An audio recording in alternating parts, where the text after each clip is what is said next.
Ladies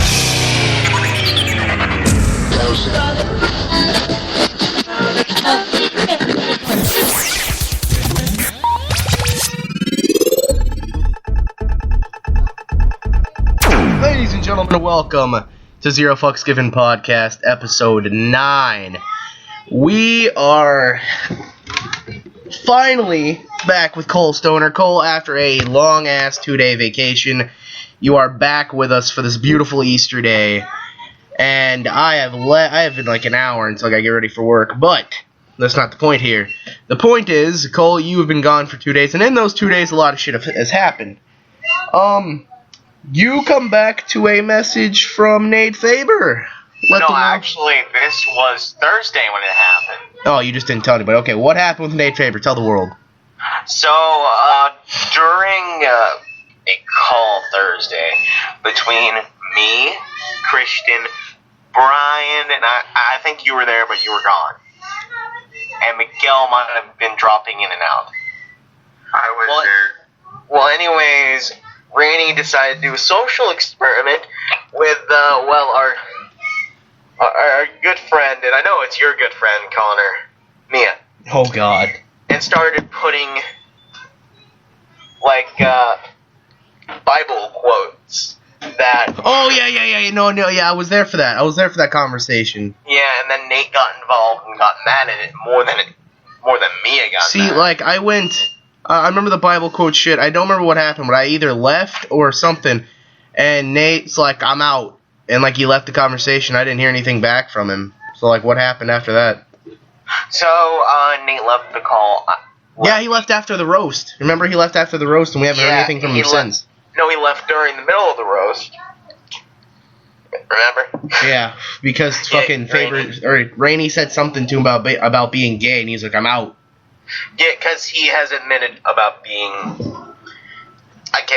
I know this... You are already fucking mid-sentence. Finish it. He has admitted to being bisexual and atheist. And Rainey can confirm that as well. Though, he was starting to hate on Rainey, telling him... Hello? Yeah, you're here.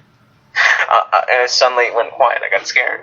Well, during that, I got involved because, someone messes with your friend. You immediately gotta go in and Superman punch a bitch. And Nate then went after me, and I quote, this is a message he sent me. I did not call him anything, did not call him a cunt, nothing. You threatened to put a 53-year-old, nearly disabled woman and her autistic 17-year-old son on the street. Now, I'll admit, I threatened to hack him. Everyone already knows that. Though, everybody also knows, do I look like a fucking hacker? No. No, I'm not a hacker, and I do know people, but I'm not going to send them after Nate. But Nate took it and ran with it, and continues to say, oh, you tried to put me on the street, and tried to get me kicked from, he tried to get me to stay away from URW by telling them, oh, he threatened to hack me until Donald finally saw through his fucking lie. You're not that much better than me, Cole. And if you want to try and act like you're so much better, then feel free, but know this. You're an awful human being, and quite honestly, when you're gone, I will be happy and I will laugh as your family mourns. Now, I'm known for being peacemaker. I stay around with Christian and Tack and Brian. And, as Rainey has stated before, I think it was him, he said, you can't mess with Cole, he's like Chris Knox, he doesn't do anything. Not a shot towards you, Knox. But anyways, Miguel, I'm pretty sure you were there. Yeah, I was. Your thoughts on what Nate said? Basically, he can just go fuck himself. That's all I Holy Jesus. Okay, so Faber does that shit. Meanwhile, what you missed in the 2 days that you were gone, I think it was last night or the night before. It was the night before. It was Friday night, and me and Chris Cage were talking business, like eFed business, just like straight up all around eFed. And I brought up DRW to him, and he was actually giving me some pointers and tips of what I should do. And he brought up the Mia situation, and he was like, look, you cannot let your personal feelings cloud your judgment. And I completely understand where he's coming from, because he's completely right. And he's like, but what you need to do, you need to talk to Mia, and the only way to let her back in is if both of you drop the personal beef. She starts from the bottom. No fucking takeovers, no stupid shit like that, no killing, no nothing like that, and no personal fucking bombs, and no flame wars. And I was like, I completely agree. So I went to Mia, and I gave her the offer, and I was like, and you cannot shove the fact that you're transgender and the opinion that everybody needs to be fucking transgender because it's a beautiful life down our fucking throats.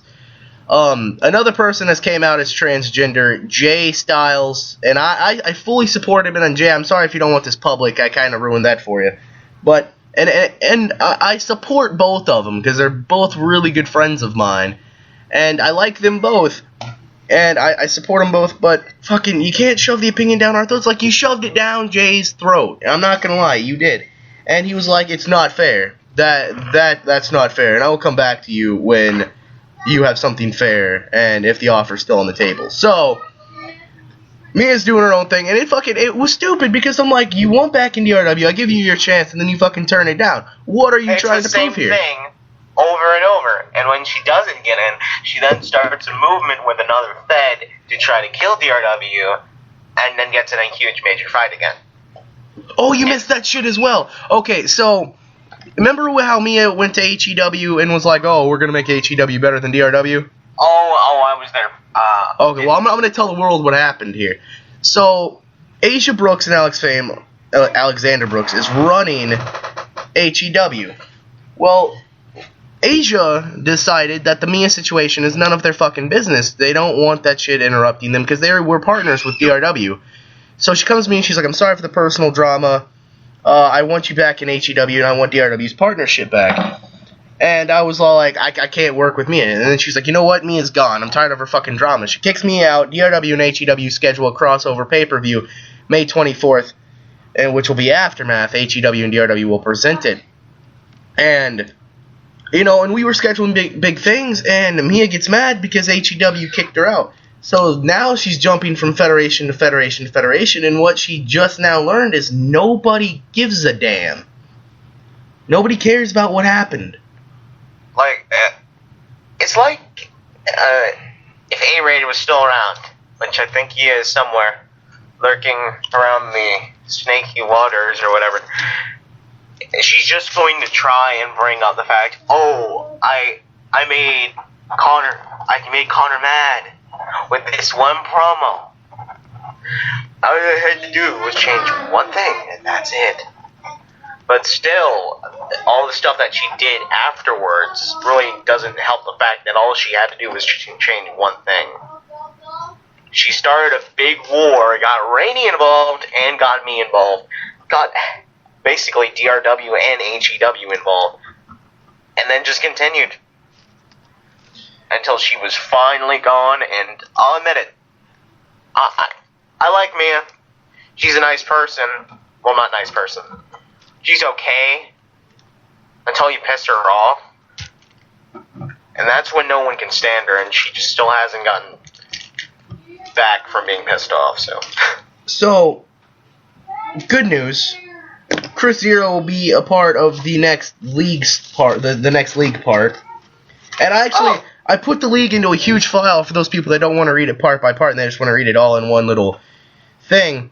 The league is in a file in DRW called The League. Also, I want to talk about DRW is proudly presented by the WrestlingFlashback.com. All of your wrestling pay-per-views, shows, memorabilia, stuff like that, all on WrestlingFlashback.com. Constant streams you can watch live. Also, I'm going to be doing a radio deal with Joey, a.k.a. Chris D'Elio and Jim Foster. I'm going to be doing a radio deal on Friday nights. Hopefully, he's going to get me set up with that. So we are presented by WrestlingFlashback.com. Thank you, Wrestling Flashback, for presenting us with Zero Fucks Given podcast.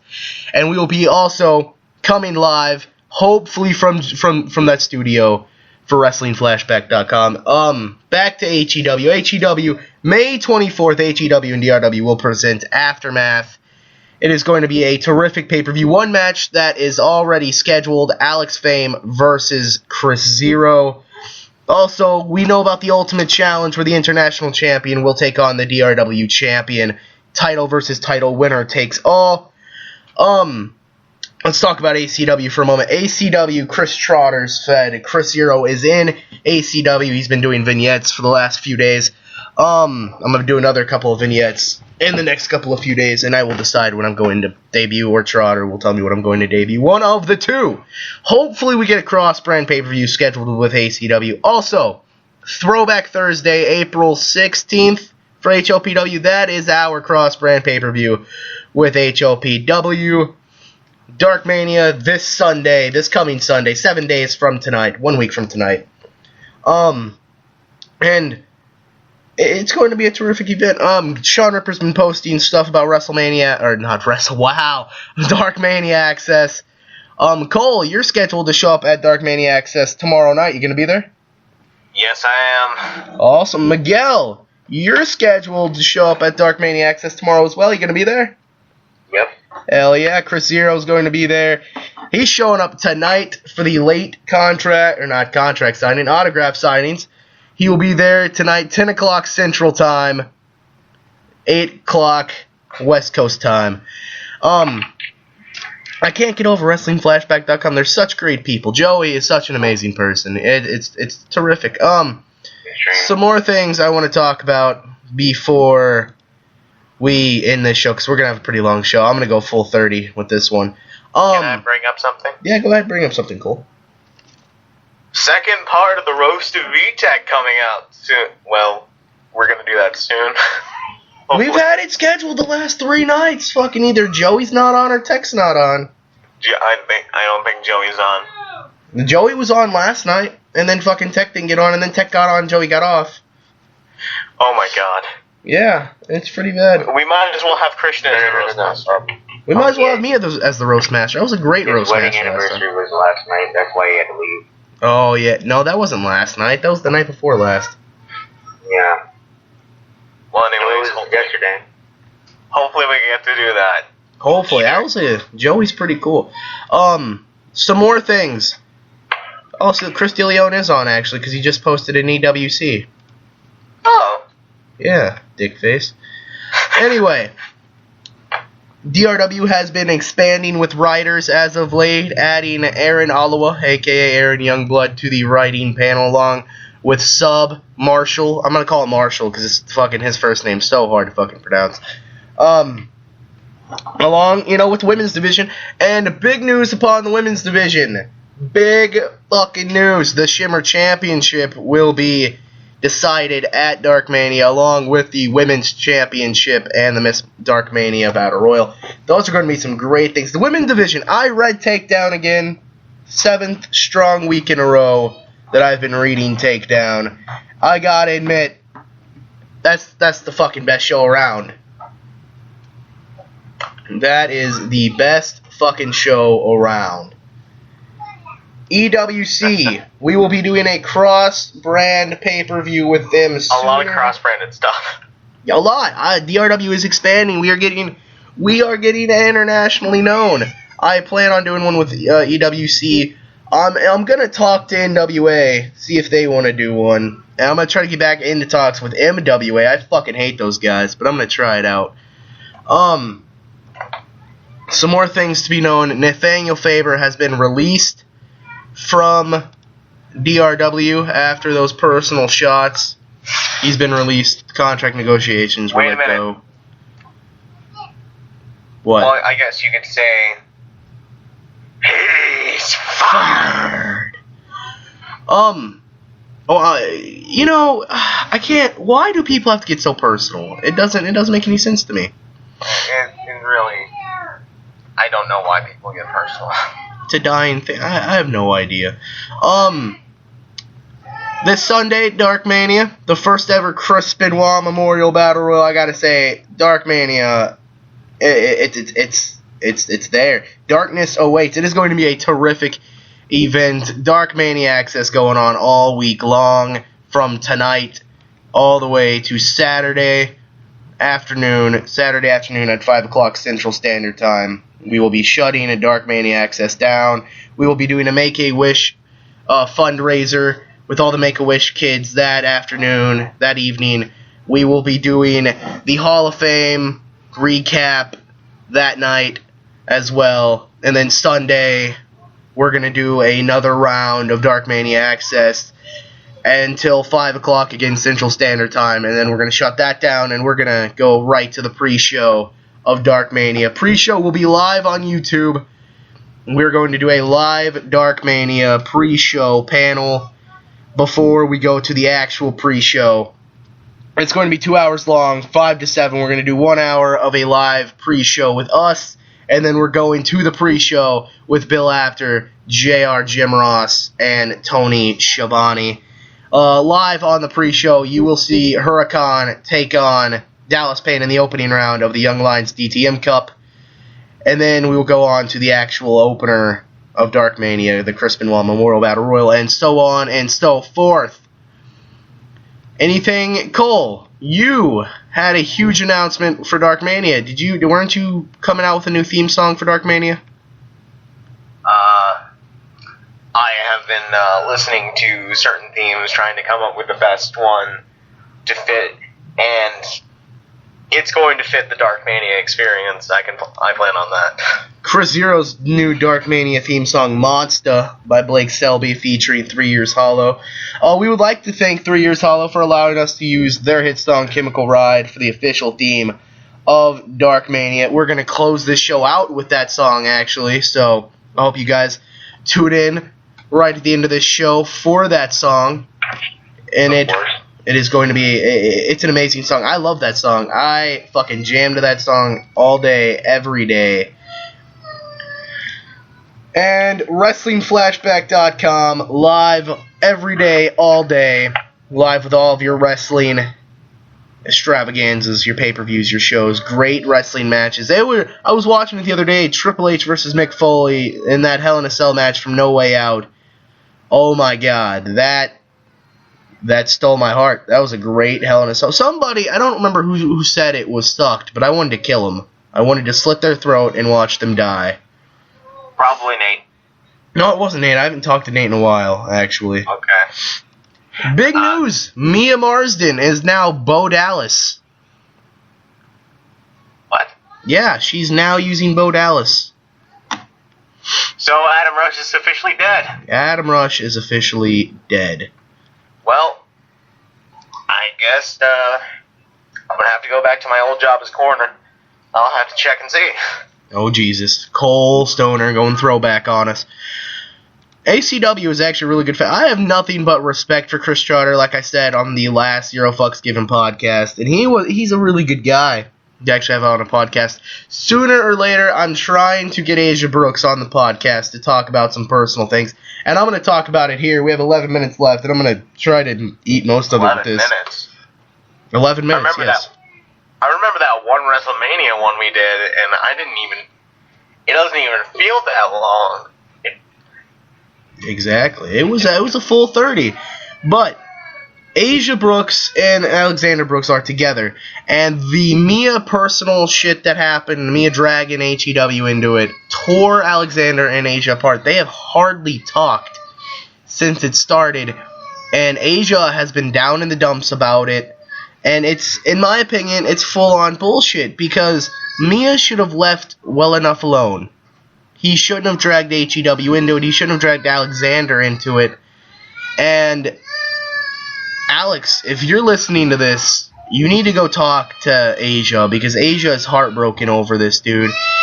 She came to me to vent, and if you hear crying kids in the background, my niece is in trouble, and I apologize for the background noise, but I really don't care what people think. But Alexander, you need to go to her and talk this out, because it's bullshit Food act like she doesn't exist over this stupid Mia thing. It's over. You need to talk to Asia, dude, because it's BS the way you're treating her, and I will not stand for it. That is complete bullshit. Big news regarding DRW. DRW's World Tour kicked off at Wednesday Night Ultimate Rampage when we were at the Odyssey Arena in Northern Ireland. The next time you will see us, we will be live in Osaka, Japan for the next Wednesday Night Ultimate Rampage. How did you guys like the very first Ultimate Rampage? I need your personal opinions and thoughts. I thought it was pretty good. Then again, you're also an ass kisser, so... I can honestly say I haven't read it yet. Just the fact that I've gotten 34 notifications and I still haven't gotten all the way down through them. So I'll go read it now. So, Wednesday night, April 29th is the next time Wednesday Night Ultimate Rampage will return. Wednesday Night Ultimate, and that will be Osaka, Japan. We will be in Osaka, Japan for that, for the next event in the World Tour. We plan on hitting Germany, Russia, Abu Dhabi, I can't wait. Iran. It's going to be a good World Tour. We plan on also hitting Australia as well, and the UK. Are we going to have a guest speaker in Iran? Oh yeah, we're gonna have the Iron Sheik, man. He's gonna be there. That's our guest of honor. Cheeky baby. Sheiky baby. Also, live meet and greet tomorrow night with the legendary Hollywood Hulk Hogan and Chris Zero, Cole Stoner, Christian Rainey. Hulk Hogan being our guest of honor for the Dark Mania Access opening night kickoff. It's going to be great. Those of you who have not ordered yet, Dark Mania will be live on the DRW network for just $9.95 a month. Every month, and you get every pay-per-view for just $9.95, including Ultimate Rampage, Smashdown, Takedown, and Massacre, all live on the network and on demand every week. Now, a couple more things to add in before we end this. The League storyline. Honestly, I don't know if any of you have read it. Miguel, I know you've read it because you told me last night that you've read it. I read every part last night again as I put it in the file. And I gotta admit, that is a fucking... It's like watching a movie and reading a book. And I'm pretty excited for the Red Road series that's going to be coming out, presented by Chris Knox, coming out in DRW Studios. DRW Studios, a big thing. Alex Cross will be also writing a movie for DRW Studios as well. How do you guys feel about DRW Studios coming up out of the woodwork? I honestly think that it's going to be quite amazing. And one day I hope to direct my own movie. Cole, I heard that you were trying to talk to DRW Studios about bringing the VTech story and putting it out on DRW Studios as well. Is that what's going on? I'm in talks. I still have to confirm the details, but hopefully it all goes through nicely and we have the VTech movie. Awesome. Comedy, by the way. The Reality of Wrestling Diva show. Some of you have been watching. I watch every time I get to watch it. That's okay, and that's also presented by DRW Studios. Catch that when it comes on. I don't think she does it weekly, but I know we have 15 episodes of it, so that's pretty amazing. Oh no, you work tonight? Yes, I do. You're ruining the podcast right now. You're ruining the podcast right now. Hurry up and get ready. I'm dropping you off early. That's shitty, but okay. Anyway, guys, this has been a great Zero Fucks Given podcast, episode 9. Thank you guys for tuning in every time we come to you live. And we will be coming to you live from WrestlingFlashback.com. And I will be doing a live podcast radio show every Friday night on WrestlingFlashback.com. Thank you guys for joining us. Thank you, Miguel. Thank you, Cole. Thank you, listeners. And good night.